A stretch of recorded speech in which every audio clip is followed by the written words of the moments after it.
Hola hermanos, bienvenidos de nuevo a nuestro estudio del curso de milagros, la traducción de las notas de la versión del maestro Gonzalo García Olagorta, la versión Gongarola.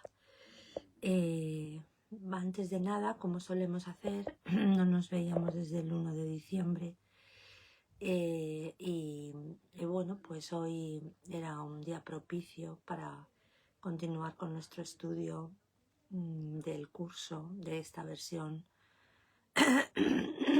de las notas, versión Gongarola. Antes de nada, como solemos hacer, vamos a pronunciar nuestra invocación de la página 30 del libro, como solemos comenzar las reuniones.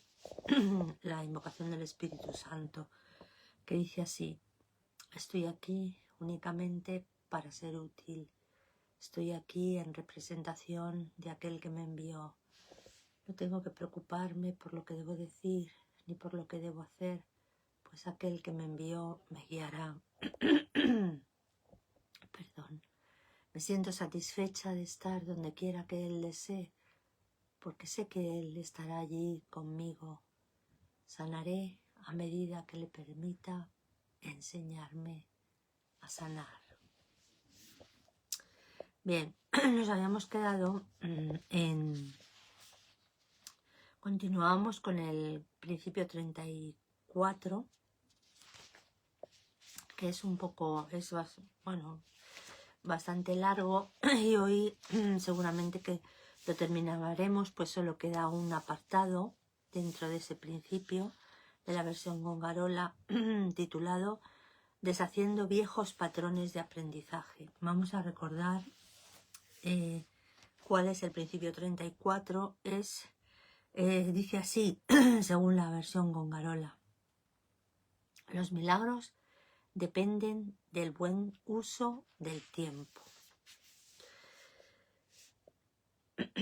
Como a modo de resumen, a modo de glosa de este principio, de este enunciado, pues digamos que cuando estamos utilizando tal como Dios quiere que empleemos nuestro tiempo para reunirnos y dejar este sueño que nunca ocurrió de una vez por todas, pues ese tiempo, lo que sucede con esa noción de tiempo, cuando el milagro se encuentra presente en ese fragmento temporal, lo que sucede es que digamos que se pliega, ¿no? Se repliega la longitud, ¿no?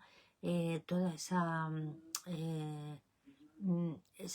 distancia, ¿no? Que parece separar el sueño del mundo real, del cielo, del mundo real primeramente, pues se pliega, ¿no? Si digamos que como que se ataja, ¿no? Se ataja estando presente el milagro en ese tiempo, el tiempo como que se encoge, ¿no? Como que se acorta muchísimo en nuestra camino hacia el mundo real, porque estamos cumpliendo, estamos digamos, ejerciendo lo que en realidad nos corresponde, sin distracciones, sin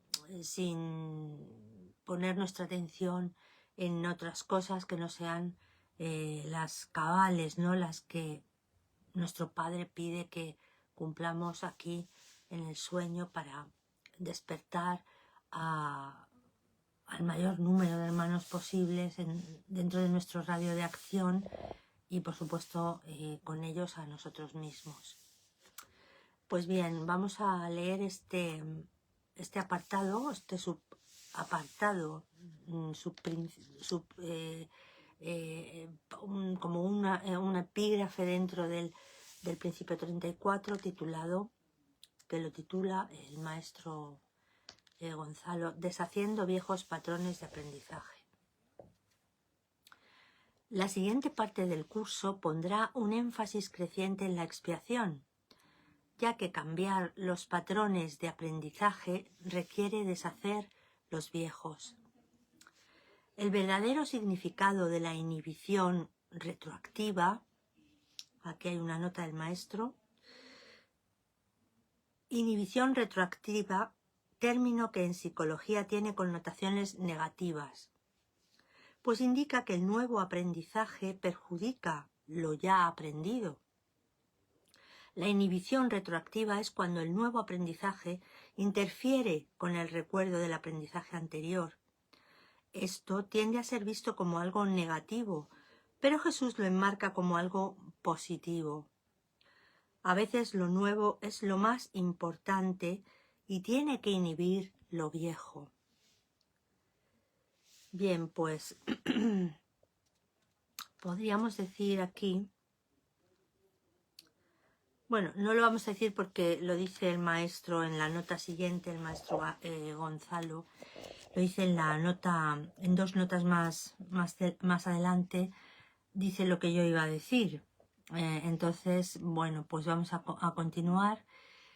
El verdadero significado de la inhibición retroactiva es simplemente que cuando dos tipos de aprendizaje coexisten, interfieren entre sí. Por lo tanto, cuando dices, si quieres que lo haga, lo haré, por favor añade, y si tú no quieres que lo haga, no lo haré. Si quieres que lo haga, lo haré, y si no quieres que lo haga, no lo haré. Este es el uso correcto de la inhibición. Tiene que haber algún control sobre el aprendizaje para los propósitos de la canalización. A veces el nuevo aprendizaje es el más importante y tiene que inhibir el antiguo. Es una forma de corrección. Bien, bueno, aquí podríamos decir que por inercia, ¿no? Por la inercia que procuran los hábitos, ¿no? Cuando algo está muy mecanizado, digamos, ¿no? Automatizado en nosotros, nuestro comportamiento, nuestra manera de pensar, pues hay que estar muy atento, ¿no? Para que eso que queremos corregir, que por ejemplo en el curso se nos dice que, pues, que esta es la manera de proceder y no la que utilizábamos antes, ¿no? Pues si no estamos atentos al principio de poner en marcha ese nuevo funcionamiento, ¿no? de la mente, pues lógicamente vamos a tender hacia lo ya aprendido, hacia lo que habíamos hecho en múltiples ocasiones, ¿no? Durante años, durante muchos años quizá, ¿no? De nuestra vida. Y por ello hay que no sé cómo decirlo, quitarlo del sistema, ¿no? Desactivarlo de alguna manera. Y para ello, pues tenemos que poner toda la atención en un principio, porque lógicamente, como hemos dicho, la inercia de hacer las cosas de manera automática, por ejemplo, al principio de conducir, ¿no? Tienes que estar pensando en la primera marcha, segunda marcha, ir mirando a ver a todos los, procurar mirar todos los retrovisores, en un acto de pura decisión voluntaria, ¿no? De poner ahí la atención por propia voluntad. Pero llega un momento en esa conducción, a través del tiempo, ¿no? De la experiencia en la conducción, que todas esas manipulaciones, ¿no? o observaciones, ¿no? De la conducción se hacen sin pensar, ¿no? No hay que estar con los 5 sentidos en cada maniobra que se va a hacer, ¿no? En cada ejecución de manipulación de los instrumentos, sino que todo va por digamos que el cerebro ya ha asumido lo que hay que hacer a cada momento, mirar las luces del coche de delante, mirar los retrovisores, a la hora de adelantar, a la hora de volver al carril, cambiar la marcha según el sonido te lo pida el sonido del motor, en fin. Esas cosas salen naturalmente, ¿no? Cuando se han practicado una y otra vez durante mucho tiempo. Pues sucede lo mismo pues con lo que nos dice aquí, ¿no? La inhibición retroactiva. ¿Qué ocurre cuando empezamos a estudiar el curso? Lo que sucede, lo que se nos va a explicar en los primeros, casi desde el principio del curso, ¿no? Como un instrumento fundamental de llevar a práctica las nuevas enseñanzas es a practicar el perdón, ¿no? A intentar limpiar la mente, ¿no? Y a perdonar todo lo que antes, bueno, pues nos parecía una fuente de impresiones y de expresiones naturales. Digamos que el curso nos pone una criba, hace una criba, quiere que hagamos una criba en ese tipo de pensamientos automáticos, ¿no? Y lo que nos sugiere es mantener nuestra mente atenta al presente y sobre todo perdonar todo aquello que no venga del cielo, que no venga de Dios, pensamientos, nuestros verdaderos pensamientos, todo lo que no sean nuestros verdaderos pensamientos, que son siempre reflexiones que notamos que por su delicadeza, ¿no? Por su dulzura, por la manera que tienen en la manera en que nos repercute, ¿no? Ese pensamiento siempre nos va a dejar un sabor bueno, ¿no? Un sabor dulce, una paz, ¿no? Vamos a sentir una paz, un sosiego, ¿no? Y una manera digamos, más optimista, ¿no? Más benévola, ¿no? De todo lo que vamos percibiendo, pues esos pensamientos que nos dejan esos señuelos, ¿no? Esos rastros en nosotros, son nuestros pensamientos verdaderos, los pensamientos de Dios, aquellos que siempre nos van a dar un ánimo, que nos van a dar fortaleza, que nos van a sobre todo a quitar el miedo, ¿no? En cualquiera de sus formas, preocupación, ansiedad o tristeza, un sentimiento de soledad quizá, todo eso con los pensamientos verdaderos nuestros, pues va a desaparecer, ¿no? En el momento en que nosotros vamos a hacer un barbecho, ¿no? De nuestra mente, vamos a hacer rastrojo, digamos, ¿no? A perdonar, no a quemar las malas hierbas en este caso, sino a pasarlas por alto, a que no contaminen nuestro ámbito mental. Y ello, pues claro que sí, claro que va a ser totalmente influyente en lo que nos va a venir después, en ese espacio limpio, ¿no? Y es por lo que es fundamental pues practicar esa manera de tener nuestra mente limpia, ¿no? Refulgente, tan solo abierta a lo que provenga del cielo, ¿no? A lo que provenga del Espíritu Santo, de sus maravillosos palabras, ¿no? De aliento, de alivio, de todo lo bueno, ¿no? Que pueda venir.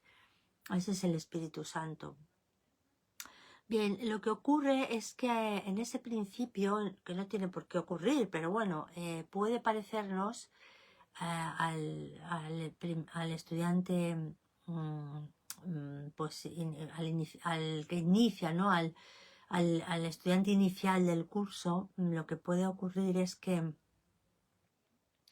que esa manera antigua, ¿no?, de pensar, de murmurar, de elucubrar, la mente siempre está en funcionamiento, pues no, todavía no es ducho, ¿no?, en parar, ¿no?, esos pensamientos, ni o le cuesta distinguirlos por lo familiares, ¿no?, por la familiaridad que han ido adquiriendo en la mente del estudiante, ¿no?, inicial, y del principiante, digamos, ¿no?, en el curso.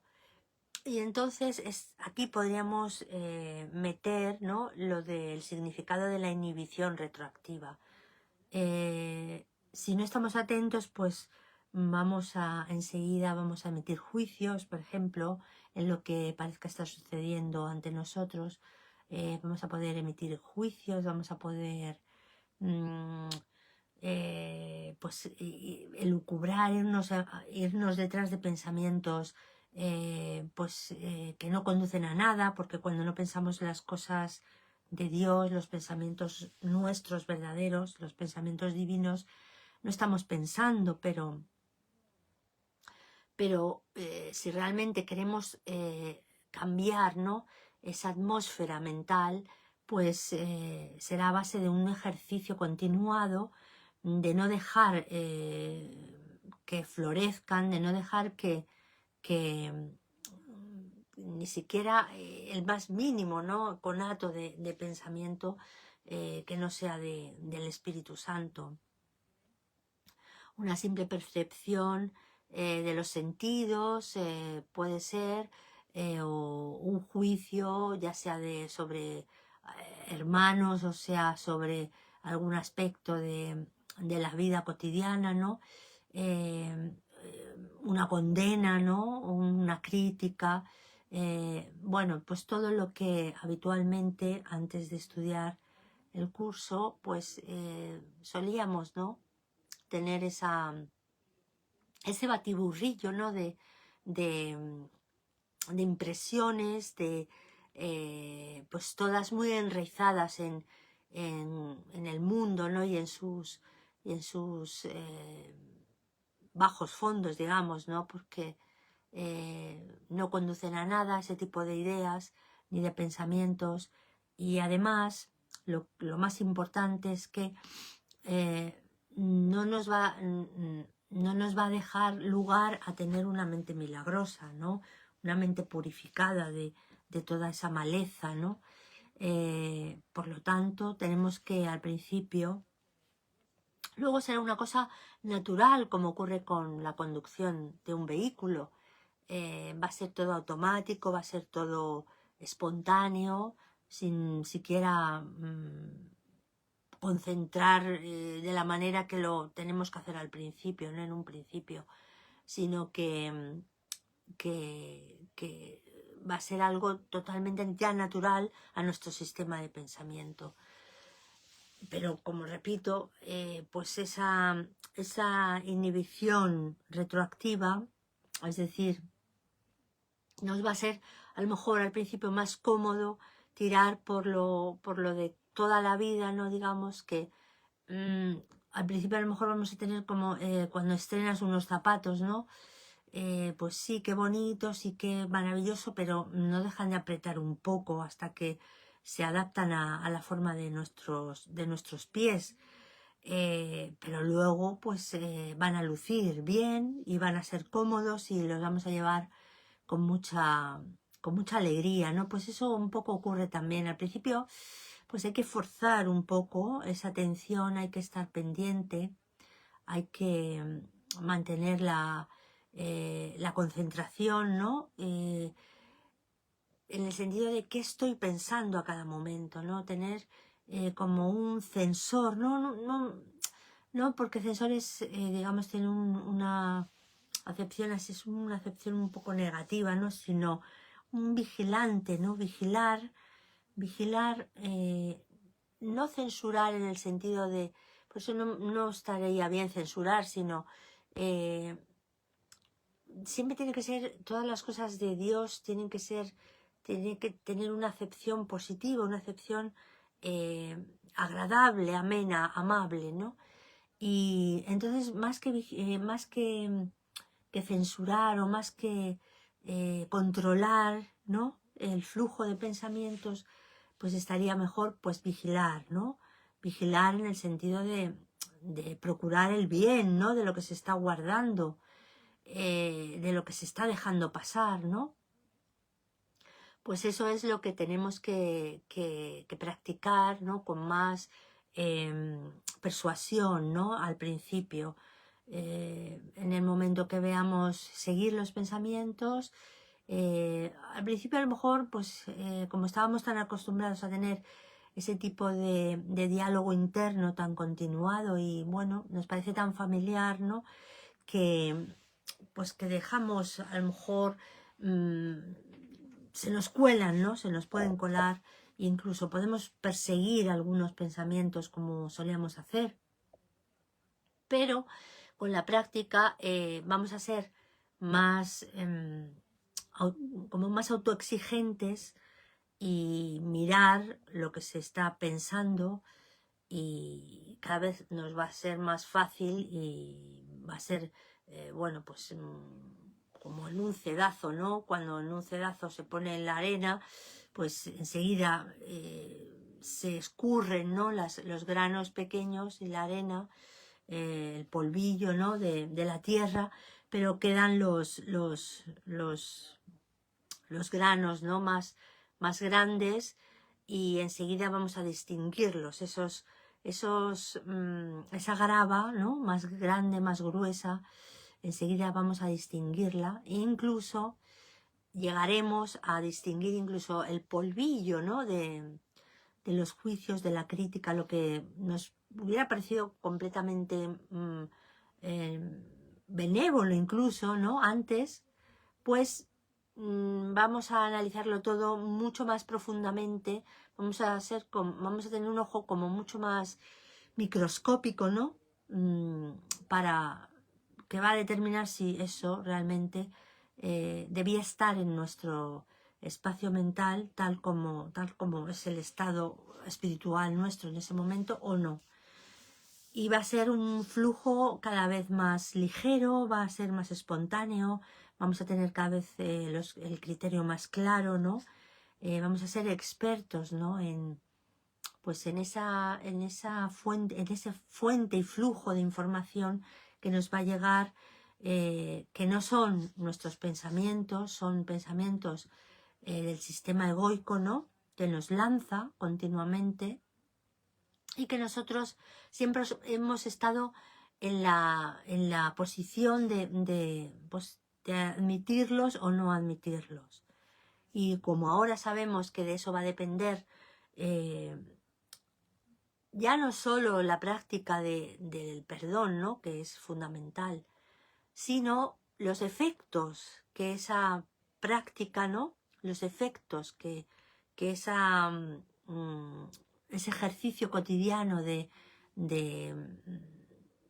de entreverar entre los pensamientos que nos van llegando lo que sí es válido que permanezca en nuestra mente y lo que no, pues eso va a repercutir grandemente en nuestro sistema, en nuestro estado emocional, en nuestras emociones, nuestros pensamientos, la calidad, la naturaleza de nuestros pensamientos, pues repercute directamente en la naturaleza de nuestro sentimiento, de nuestra emoción. Y también va a repercutir en la luminosidad de nuestro entendimiento, porque no deja de ser verdad que ese triángulo, ¿no?, el triángulo esencial del ser, ¿no?, como es la mente, el corazón y la energía, ¿no?, pues eso, el conjunto de ello, la simbiosis, ¿no?, la esencia de todo ese conjunto, pues va a determinar nuestro estado espiritual, nuestro grado de espiritualidad y de lucidez, ¿no? De lucidez espiritual. Por lo tanto, es muy importante mantener esa vigilancia, porque es, digamos, la compuerta, ¿no? Primera a alcanzar pues una mente pura, llena de pureza, limpia, abierta a los pensamientos naturales nuestros, ¿no? De Dios, de nuestro origen, del cielo. Y bueno, pues ese será la primera compuerta, ¿no? Que tenemos que tener muy en cuenta en nuestro día a día y en ejercitar nuestro pensamiento con esa práctica bueno, de filtrar, nuestro primer filtro, y muy importante, que va a determinar las siguientes fases, pues va a ser ese, ¿no? Pasar por alto, perdonar pensamientos que no son, y enseguida los distinguiremos, que no son los pensamientos que Dios quiere para nosotros, y dejar solo aquellos que van a abonar, ¿no? Van a fertilizar nuestro ámbito mental, y lo van a hacer rico, lo van a hacer amable, va a subir su grado de intensidad, de empática, ¿no? Con todo lo que le rodea, con todos los hermanos con los que tenga un encuentro, ¿no? Ya sea esporádico, o ya sea familiar, o ya sea de larga duración. Y bueno, vamos a continuar.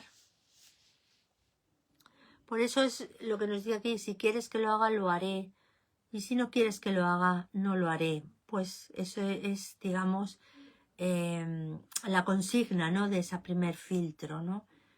Preguntar, ¿no? Preguntar al Maestro Interior, al Espíritu Santo, este pensamiento, y enseguida nos va a dar la respuesta, ¿no? Lo vamos a notar. Como he dicho antes, lo notamos en lo que sentimos con ese pensamiento, en nuestro estado de ánimo, el pozo que nos deja. Y esa es la voz del Espíritu Santo. El Espíritu Santo nos va a hablar siempre desde el corazón al corazón. Y eso, pues con un poco de atención y de dedicación que le mostremos, lo vamos a dominar muy bien. Bien. Fuiste inteligente al hacer que William Rockford permitiera medir tanto los antiguos como los nuevos aprendizajes, y así permitir la medición de ratio. Vamos a ver la nota que pone aquí el maestro Gonzalo. Medición de ratio es la proporción entre lo nuevo aprendido y lo que ya se sabía antes. Medición de ratio.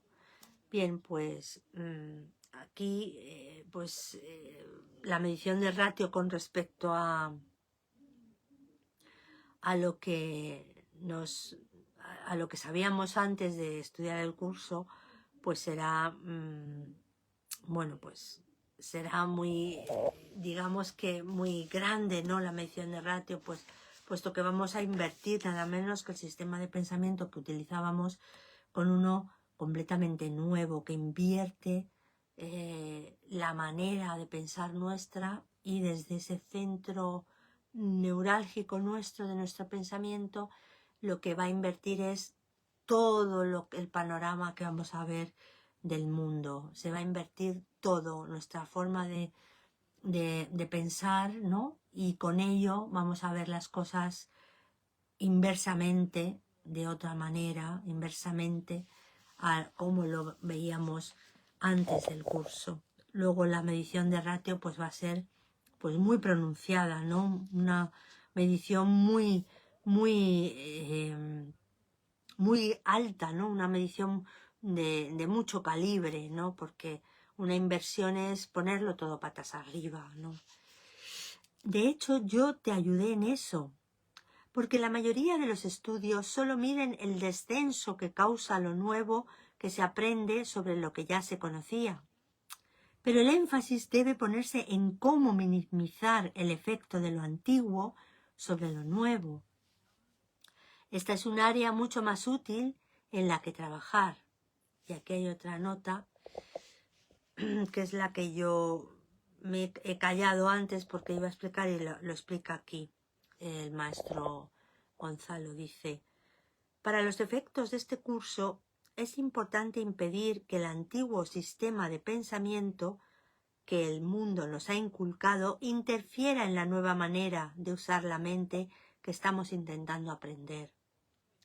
Esto es similar al dicho evangélico, que es lo que yo iba a decir, de no poner vino nuevo en odres viejos, en Mateo 9:17, que dice: tampoco se echa vino nuevo en odres viejos, porque los odres se revientan, se derrama el vino y se pierden los odres.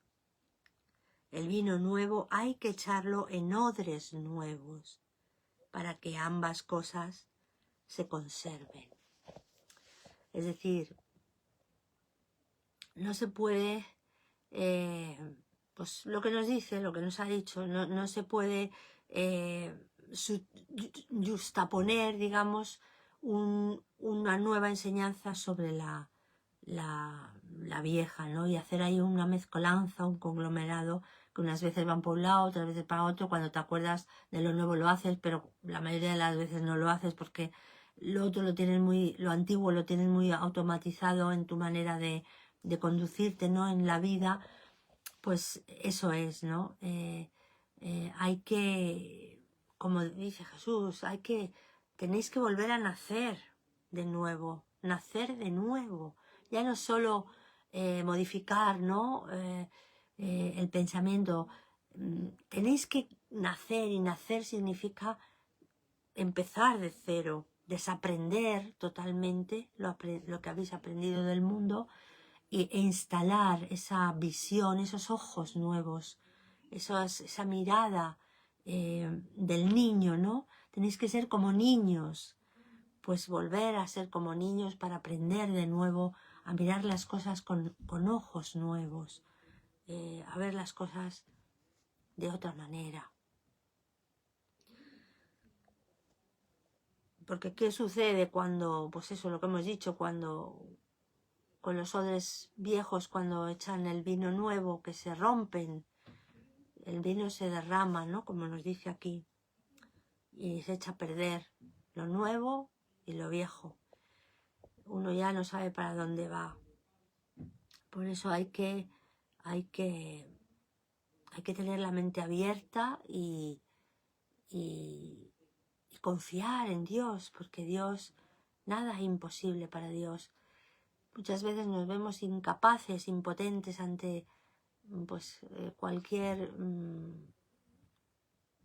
misión o cualquier trabajo, cualquier cumplimiento de algo, ¿no? En este mundo, porque no confiamos en Dios, creemos que lo vamos a hacer nosotros, pero no es así. Tenemos que confiar siempre en Dios, que siempre va a estar y está con nosotros, y Él es, el Espíritu Santo actúa a través nuestro, no somos nosotros. Perdón, el problema está cuando creemos que somos nosotros los que vamos haciendo las cosas. Bien, pues eso es lo que dice Jesús. Esta es un área mucho más útil en la que trabajar.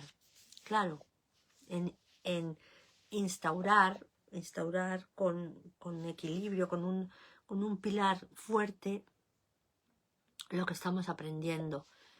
Y eso pues requiere, como he dicho, una atención muy especial al principio, pero luego bueno, y nos cuesta, como dice también Jesús en, en el libro, porque no nos no nos creemos merecedores ni capaces de hacerlo, ese esfuerzo. Y sin embargo, podemos hacer eso y mucho más. No nos costaría ningún esfuerzo porque somos el Hijo de Dios. Tenemos su poder. Dios está con nosotros siempre. Bueno, pues pasamos al principio 35, por fin, porque el principio 34, como tengo aquí apuntado, lo comenzamos el 9 de junio. Luego no está mal cambiar después de 7 meses de principio, ¿no? El principio 35 es más pequeñito, es muy pequeño. Lo haremos hoy, seguro. Incluso, bueno, el 36 ya es un poco más largo, pero el 35 dice así: los milagros son una manera de deshacer patrones de falta de amor, profundamente asumidos. Traen luz a las tinieblas. Ahí es donde reside su valor de expiación. Todo lo que resulta en falta de amor, lo que se suele llamar pecado, es el resultado de un aprendizaje inferior que, si se aprende intensamente, se vuelve muy estable. Bueno, aquí hay una nota del maestro Gonzalo, dice: estos patrones de falta de amor profundamente asumidos son prejuicios, usualmente educacionales, que resultan en juicios y comportamientos de condena automáticos, como por ejemplo consideraciones xenófobas, clasistas o sexistas. Son incontables y requieren de una vigilancia mental extrema y un perdón constante. En esto se puede ver de nuevo la cercana relación que hay entre los milagros y el perdón. Bien, si somos capaces de perdonar, de pasar por alto toda esa manera primordial, digamos, ¿no? de nuestro origen, de lo primero, ¿no? de nuestra experiencia, si somos capaces de pasar por alto todo ese sistema erróneo aprendido, pues se instaurará muy fuertemente, con mucha fuerza, con mucha estabilidad, como dice aquí, la nueva manera de pensar, porque el Espíritu Santo, el sistema suyo, ¿no? de pensamiento, es muy lógico, así como nos dice que cuando hayamos adquirido e integrado de verdad el perdón de algo, ¿no? O hayamos asumido algo que ya es inherente a nosotros, automáticamente eso se va a reflejar en todo el sistema de pensamiento nuestro, de las demás cosas, de la multitud de cosas. Es decir, es como un contagio, ¿no? Cuando sanas algo que era no pecado, ¿no? Pero sí que era una falta de amor, lo que llamábamos pecado. Cuando sanas eso, esa parte, esa creencia, ¿no? errónea, ¿no? Un sesgo cognitivo, utilizábamos mal esa manera de pensar, pues cuando lo sanas verdaderamente y ves la verdad, ¿no? ¿Qué ocurre? Que se contagia todo el sistema, es decir, es como una epidemia buena, ¿no? Es como si se blanqueara toda la zona oscura de esas credenciales, de esas creencias falsas, ¿no? Erróneas, pero aún así muy acendradas, ¿no? en nosotros. Pues eso es lo que es el milagro, ¿no? Uno tiene que estar abierto a ver las cosas que pueden ser totalmente inversas a como las veíamos, ¿no? Pero una vez que no es que las comprendamos intelectualmente, sino que las hagamos nuestras, ¿no? Diciendo, es que esto tiene que ser así, esto es la verdad, esto es verdad. ¿Por qué tenía yo que condenar esto? Pero si es que esto...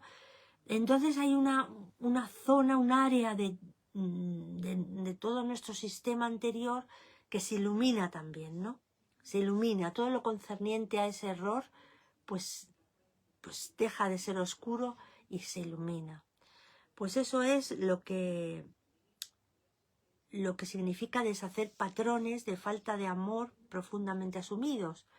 ¿Cómo? Pues con ese milagro, con el milagro de hacer nuestro esa manera nueva de ver las cosas que nos da el Espíritu Santo, ¿no? Con su enseñanza. Abrirnos totalmente y ser humildes, claro que sí. Eso es una condición sine qua non. Hay que asumir que, bueno, me equivoqué, no pensaba bien, no estaba en lo cierto, no estaba en la verdad, estaba en el engaño, estaba en el mundo, ¿no? En el sistema de pensamiento del mundo, y por lo tanto, pues ahora me abro a la verdad y la comprendo y la hago mía.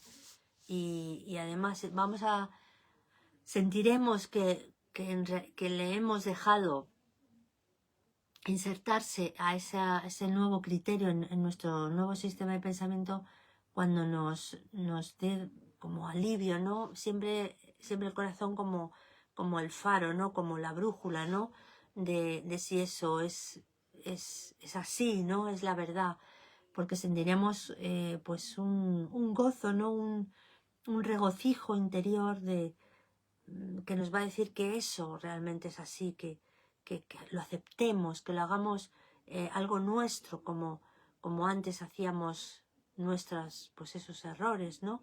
Que no nos hacían sentir bien, pero que estábamos tan acostumbrados a ese tipo de errores, ¿no? En nuestro sistema de pensar, ¿no? En nuestra manera de ver las cosas, que ese desasosiego, ese nivel de desasosiego, pensábamos que era el estado normal, ¿no? Un estado emocional normal, pero siempre con esa pequeña disgusto, ¿no? Esa pequeña preocupación, un estado un poco pues no dichoso para nada, pero no tiene que ser una gran tristeza, ¿no?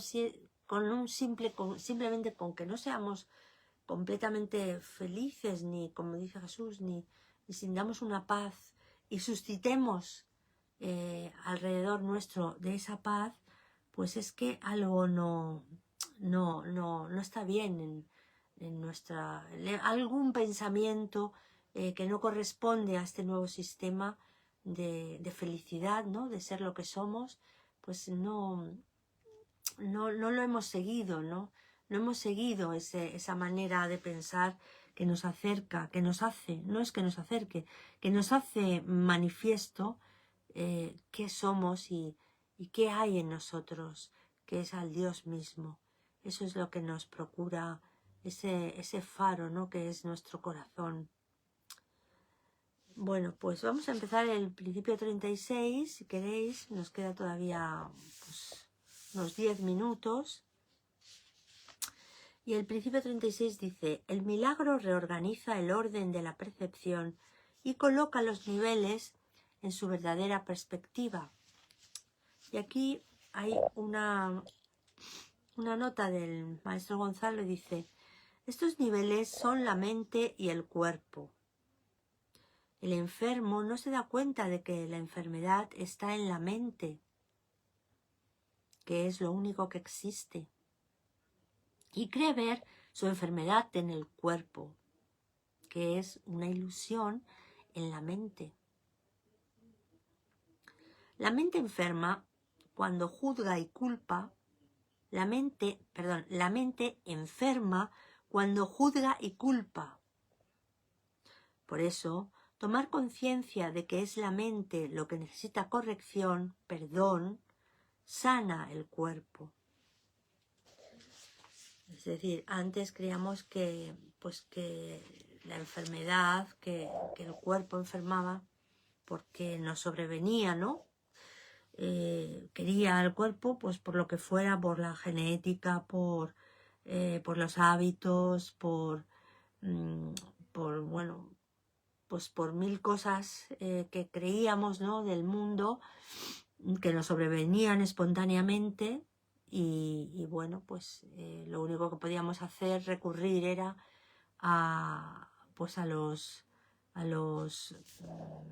remedios que la ciencia del mundo nos procuraban, ¿no? La magia de las medicinas y las intervenciones más agresivas, ¿no? Las operaciones. Pero ¿qué nos dice Jesús? Que el cuerpo es una ilusión, no tiene el poder de autoenfermarse, ni tampoco el de que, bueno, de que por unos orígenes celulares de determinado tipo de los ancestros, pues degenere inevitablemente en uno u otro tipo de enfermedad, ¿no? De enfermedades, sino que es el tipo de pensamiento que dejamos arraigar en nuestra mente, lo que puede ser el verdadero germen, ¿no? de lo que a ese cuerpo, a esa ilusión, le pueda pasar. Y así como es en esa mente, ¿no? No sana, ¿no? Una mente que se pierde en pensamientos y en pensamientos de culpa, de condena, de retorcimiento, ¿no? de resentimiento, de juicio. Pues esa mente, lógicamente, es la que va a descargar en el cuerpo pues todo su mortal golpe, ¿no? Su mortífero golpe. Por lo tanto, como se nos dice en el curso, Dios no nos da, no sé cómo lo dice exactamente, Dios no nos da, al Espíritu Santo no nos da un problema sin la solución, sino que se nos dan las dos cosas. Pues en este caso, ¿cuál creemos que era el problema? Que el problema ya nos dice Jesús que no hay ningún problema. El único problema que existe, que aparentemente, que no tampoco, porque nunca existió este mundo, ni este sueño, ni nada, pero el aparente problema que tenemos es que nos sentimos separados de Dios, y de ahí esos malos humores o esos conflictos con hermanos o con cualquier situación que nos encontremos en el mundo, ese estado, ¿no? Ese estado emocional negativo, lo único que calibra es lo alejados que nos sentimos de Dios. No es culpa del hermano, ni es culpa del trabajo, ni de las circunstancias familiares, ni de cualquier otro tipo o coyuntura que nos encontremos de conflicto, ¿no? Sino que nos sentimos separados de nuestro Padre, y ese sentimiento de angustia, ese miedo, ¿no? Por haberlo abandonado, por habernos alejado de él, y al mismo tiempo ese miedo de no sentir nada, la nada con la que hemos querido tapar, con este mundo, ¿no? Y el miedo a la venganza que nuestro Padre puede tener, ¿no? Hacia nosotros por haberlo abandonado, por haber querido ser nosotros nuestro propio Dios, su propio creador. Pues eso, aunque no lo podamos ver así, porque no es fácil ver así las cosas tan metafísicamente, ¿no? Es algo que está muy profundo en nosotros, en los capas más profundas de nuestro consciente, ¿no? Colectivo, y reaccionamos así con esos impulsos agresivos, con esos impulsos de no amor, de miedo, ¿no? Pues a cualquier fruslería, ¿no? Que nos topemos en nuestra vida cotidiana. Por ejemplo, perdón, se nos cae, a mí me suele pasar, ya no me va a pasar más, pero me solía pasar, perdón, que se me cae algo, pierdo algo, cualquier cosa trivial que nos puede pasar algunas veces, unas cuantas veces a lo largo de la jornada, pues a mí me repercute mucho y me pongo muy airada, ¿no? Y yo lo veo en ese momento que son tonterías, que no merece la pena el disgusto, ni aunque sea mínimo, ¿no? Ni aunque sea de hacer un gesto de pesadez, ¿no? No merece la pena. Esos son los gestos que tenemos que controlar, que tenemos que vigilar. Esas pequeñas decepciones que van minando el día. Se me cae una cosa, no me ha llamado un amigo, mi jefe me mira mal. Pues esos pensamientos son los que debemos trascender, debemos perdonar. Esto lo puedo ver de otra manera, siempre pensando el polo positivo, el lado positivo de las cosas. Pues bueno, pues se me ha caído la sartén al suelo, pues no pasa nada, se recoge y bueno, pues se pasa otro rato cocinando, qué bien, con alegría, o no encuentro ese jersey que me quería poner hoy, pues bueno, pues no pasa nada porque va a aparecer seguro, no me voy a despreocupar y seguro que el Espíritu Santo me lo va a entregar en las mismas manos, ¿no? Esos pensamientos siempre benévolos, de cosa buena, de delicadeza, de hacer la vida mullida, no acomodada, de hacer la vida pues con momentos así muy sencillos de la vida cotidiana, momentos muy simples, que está llena el día a día de esos momentos, ¿no? Pues pueden llenarnos, ¿no?, de júbilo. Esa sencillez. La espiritualidad, lo espiritual, es una cosa fina, no es difícil en sí mismo, ese estado de continua alegría, ¿no? No es que sea una cosa complicada, difícil, es una cosa tan sencilla y tan simple que es cosa fina, es cosa... hay que tener como una intuición, ¿no?, para seguir su halo, ¿no?, su rastro. Pero una vez que le coges el tranquillo, ¿no?, como se suele decir, es más sencillo cada vez, ¿no?, llevar ese estado, ¿no?, mental a esas cosas pequeñas de la vida cotidiana que nos van a hacer sentir muy bien, nos van a hacer sentir muy bien y van a hacer, pues, con el día a día en ese estado, pues nos van a hacer la vida muy agradable. Bien, pues vamos a continuar un poco más. Dice... Esto sana en todos los niveles, porque toda enfermedad proviene de una confusión de niveles, al creer que somos el cuerpo, que en realidad lo que impera en nosotros es el cuerpo, el símbolo por excelencia, ¿no?, del ego, el cuerpo. Y dice Jesús a Helen: dile a Bill que la razón de vuestra dificultad con esto no es que dudéis, os distanciéis, aquí hay una nota del maestro Gonzalo, o no podáis creer. Vamos a leer la nota. Dice: el distanciamiento es un mecanismo psicológico de defensa en el que uno se distancia mentalmente de algo, especialmente de una posible forma de amenaza.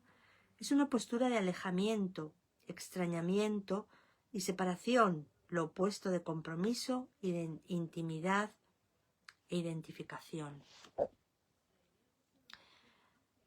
Y dice, repito lo que le está diciendo a Helen Jesús: dile a Bill que la razón de vuestra dificultad con esto no es que dudéis, os distanciéis o no podáis creer.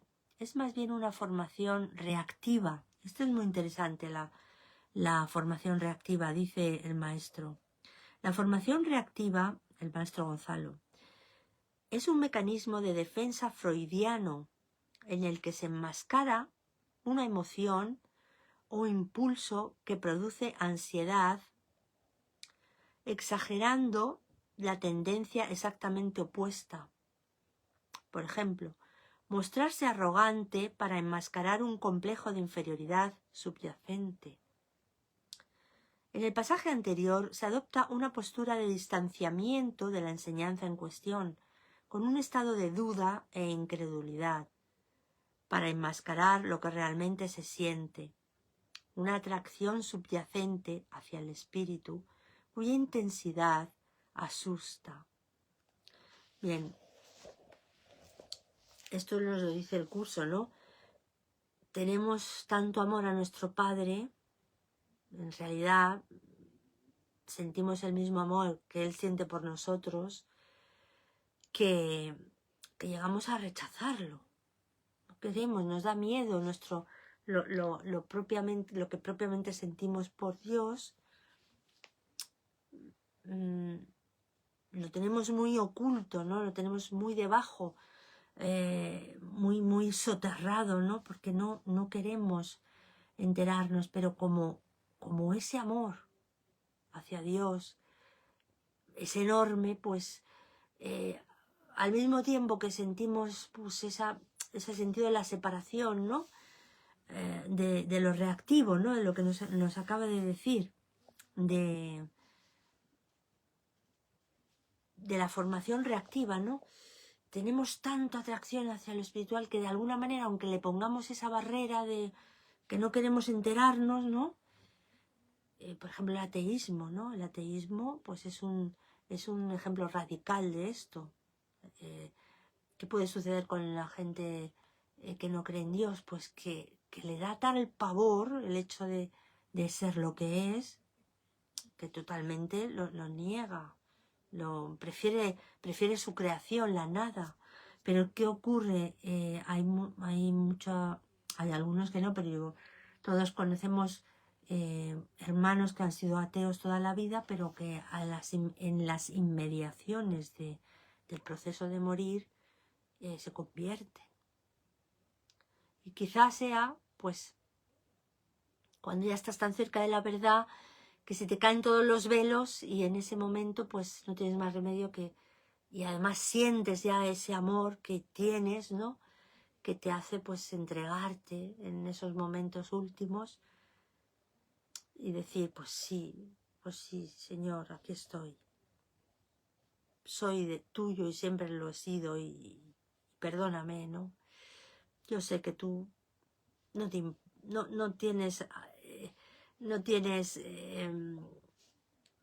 no haces cuidado de lo que yo haya podido manifestar en el mundo, pero aquí estoy, Señor. Eres mi Padre y te amo. Bueno, pues eso, por ejemplo, en algunas obras, ¿no? Por ejemplo, el Don Juan Tenorio, Don Juan, a pesar de haber llevado una vida de crápula, de conquistador, impenitente de tantas mujeres, ¿no? Y que se burlaba, ¿no? de todo, ¿no? De Dios, de la muerte, de todo, pues al final se convierte, ¿no? Al final pide la gracia de Dios, ¿no? En sus horas últimas. Y bueno, y esto que nos cuenta es muy interesante, esta formación reactiva, ¿no? Cuando algo nos perturba, ¿no? Porque digamos que, como dice aquí en la nota, ¿no? El maestro Gonzalo, enmascara una emoción o impulso que produce ansiedad, exagerando la tendencia exactamente opuesta. Algo nos atrae, no sabemos por qué o si lo sabemos, irresistiblemente, pero nos vamos al otro lado, ¿no? Por ejemplo, a alguien le gusta a alguien, otra persona, ¿no? Y como la perturba muchísimo ese sentimiento, pues digamos que la discrimina, ¿no? ¿Cómo se dice? La desprecia, no desprecio, ¿no? Sino como que indiferencia, ¿no? Y al final, pues hemos conocido siempre algunas anécdotas, ¿no? O gente que dice, ay, pues fulanito sí, pues mi marido, pues es que me caía muy mal al principio, me caía fatal. A lo mejor es que lo que le pasaba es que le gustaba mucho, ¿no? Y le mostraba esa reticencia al principio al marido, al que sería su marido.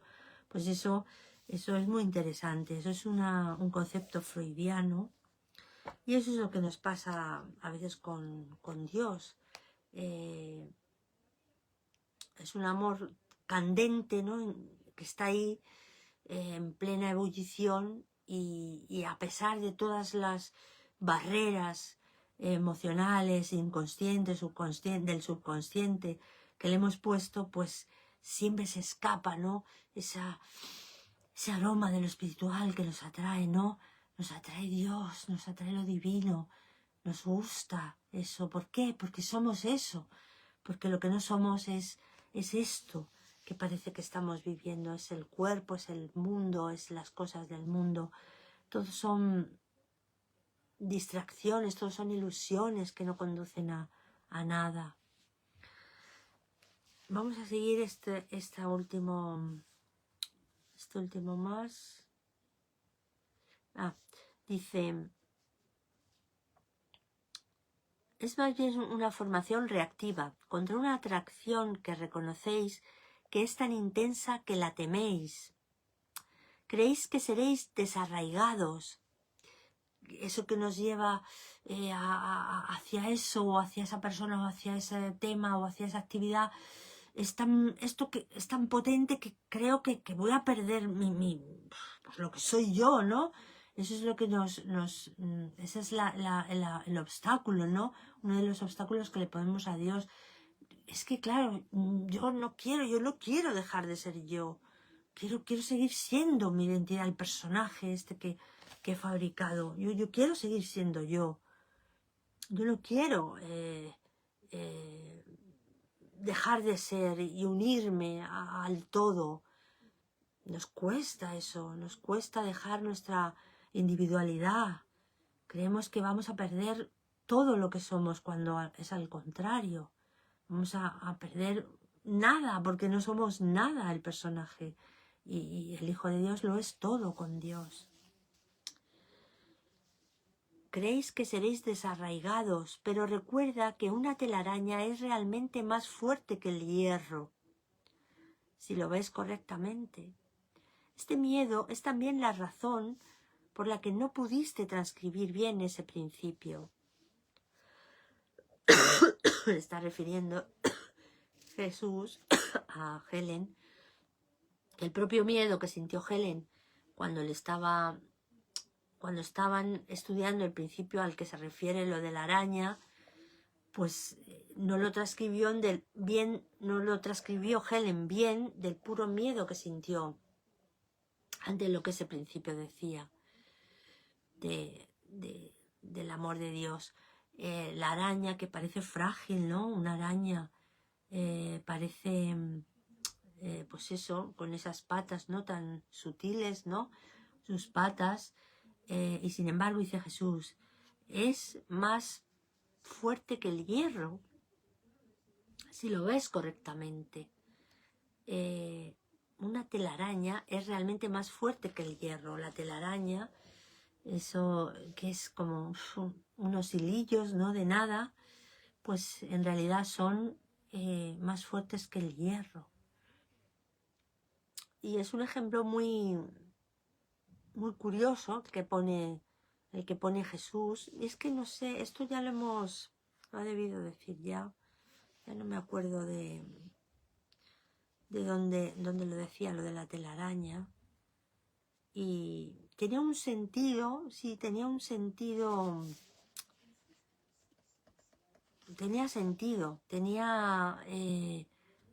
que si lo percibías correctamente, porque lo que decía Helen es que en vez de hierro pusiera del acero, y entonces no. Jesús le decía que no pusiera del acero porque era una aleación el acero y él quería una materia prima que es el hierro, ¿no? Algo así era. Y no sé por qué no logro recordar por qué decía lo de la tela de araña, que era más fuerte que el hierro. No, lo miraré y lo podemos comentar el próximo día. No me acuerdo. Yo creo que eso lo hemos mirado ya, lo hemos visto ya, lo de la tela de araña.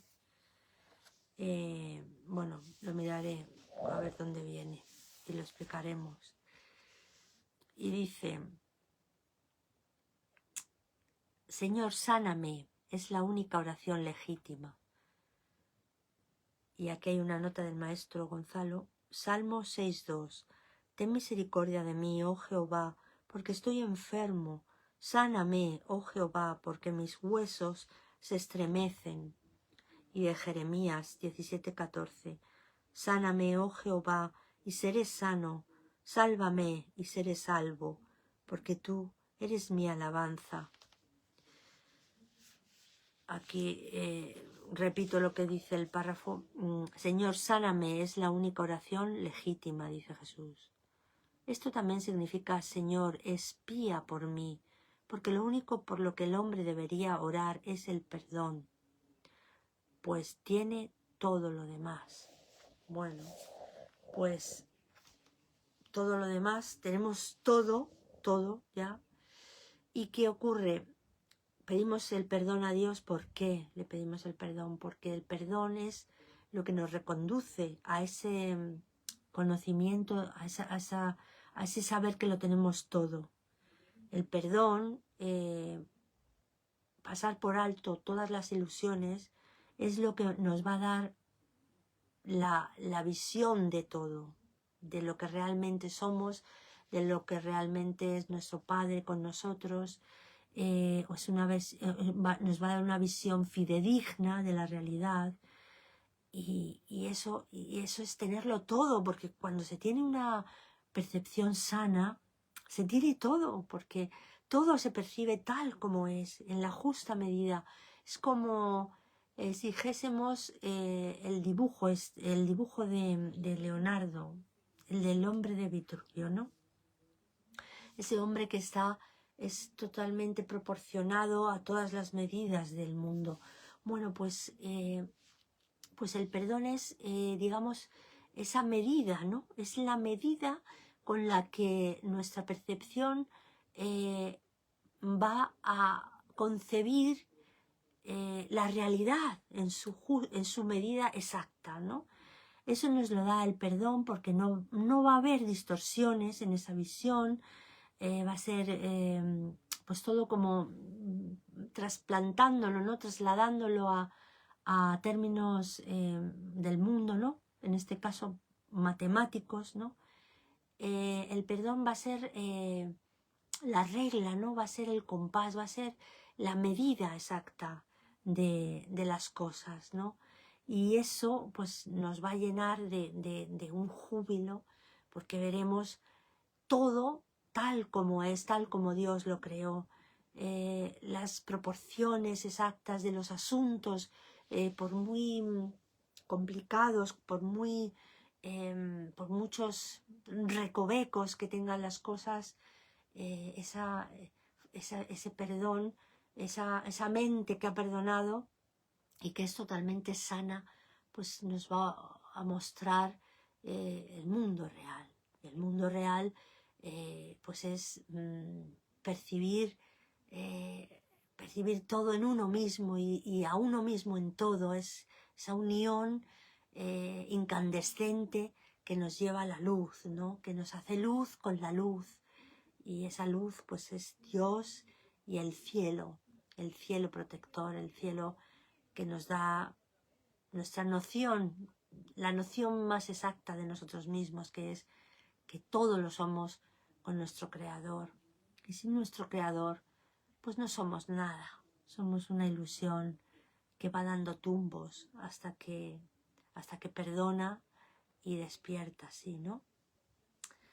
Bueno, pues lo vamos a dejar aquí, hermanos. Voy a apuntarme lo de la araña, lo de la telaraña, porque eso tenía un sentido veraz, tenía un sentido, aunque parecía un poco traído por los pelos, pero sí que lo tenía. Le preguntaré a la maestra también que me lo explique, y el próximo día, a ver si puede ser el lunes que viene,